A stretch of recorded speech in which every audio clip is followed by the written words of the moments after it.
ও ভাই তুই তো এরকম। তো বন্ধুরা দেখো এখন কিন্তু অন্বেষদের পকোড়া ভাজা পুরো কমপ্লিট। এখন কিন্তু তুলে নিচ্ছি। মানে ছবির মানে ব্লগারের মতো শেষ নেই আর কি। তো আজকে বড় বড় পকোড়া খেতে চলে এসেছি আমরা ফাইনালি। আর দেখো ভাজা হয়ে যাচ্ছে কমপ্লিট। এটা আসার সাথে সাথে পকোড়া ভাজা কমপ্লিট। সবে এক রাউন্ড হলো। এটা কি আবার ভাজা হবে? ওকে আবার এখানে চলে আসছে চিকেন পকোড়া কড়াইতে। দিদি এটা ম্যারিনেট করে কতক্ষণ রাখো? মোটামুটি 2 ঘন্টা ফ্রিজে রাখি, বলো তো তাহলে না ভালো হয়, বুঝলে? দামটা একবার বলে দাও। চিকেন মাত্র পকোড়া 40 টাকা। 100 গ্রাম 120, 20। হ্যাঁ 120 24 গ্রাম হামেশাই। একটু ভালোবাসে খাতে এক্সট্রা একটু দিয়ে দেয়।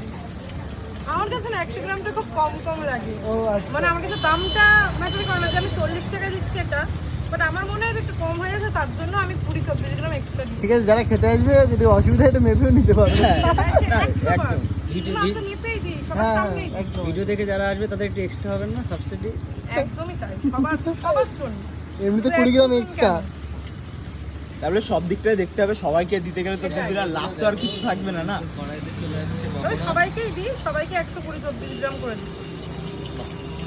খুব ভালো একটা ব্যাপার। বন্ধুরা দেখো, তাই এখন কিন্তু পকোড়াটা ভাজা হচ্ছে। আর এদিকে ভাজা ভাজা করে কিন্তু 70% করে কিন্তু এখানে রাখছে, কিন্তু আবার ভাজা করছে। না একটু লাইট দিলে বেশি লাগবে।